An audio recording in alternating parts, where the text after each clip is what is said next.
There's nothing I like more in life than getting home from a long day behind the wheel and settling down in the back garden with a nice cold one of these. Sam McGwell, couple of quid, 250 tops. Beautiful, especially icy cold. Certainly hits the spot. I have a problem lately with pubs. There's an awful lot of pubs where the cost of a pint is going sky high and has been for a long time, unless you're quite content to drink that stuff that they serve up in Wetherspoons. Anything anywhere else seems to be ridiculous. And what it's going to do is put people off. I saw a article to do with the pub trade and where this could be going because of the cost of living and energy crisis, and it's bloody alarming.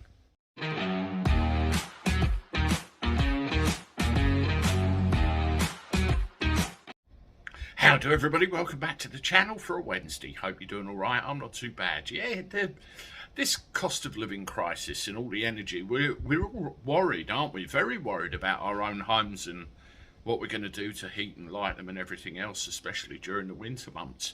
But what we tend to forget about is the businesses out there. Their energy prices and everything, in some cases, is a hell of a lot more than ours. And how are they going to cope with things? I mean, for example, let's have a look at the pub trade. There is talk of, £15 a pint. No one will pay it. That's business ending. I mean, Christ, some places up London town, I think we're about £10 a pint as it is. But this is all to do with the energy bills, It's crazy. I mean, Green King, for example, they're reporting hikes of £33,000 a year on their energy bills. That's just unsustainable.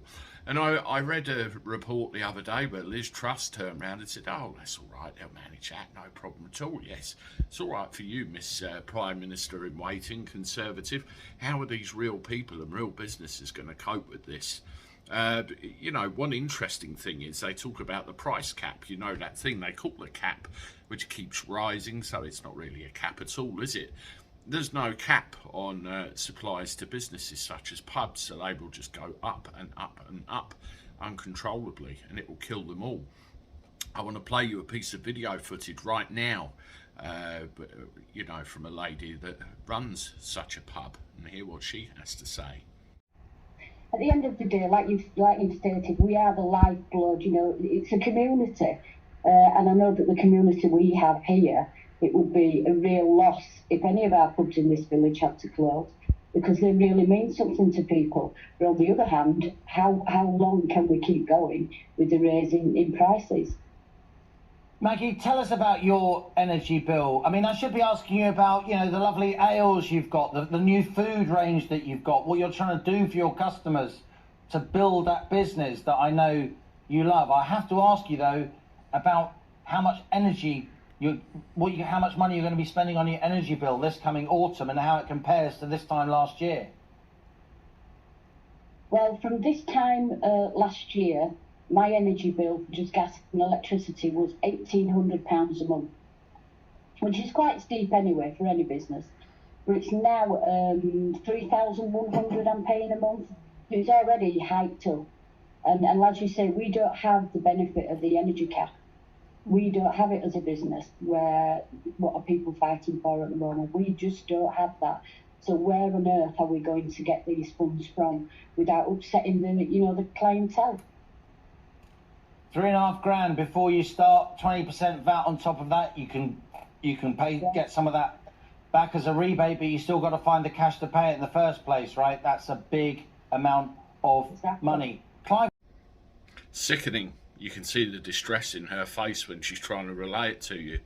It sounds like one that might slip through the cracks. How many more are there?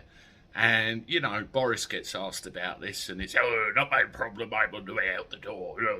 Liz or Rishi can sort this one out, And what are Liz and Rishi going to do? Whichever one comes in.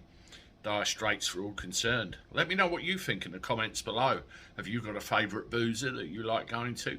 Are they in trouble too? And how much for a pint? Let me know. Toodaloo.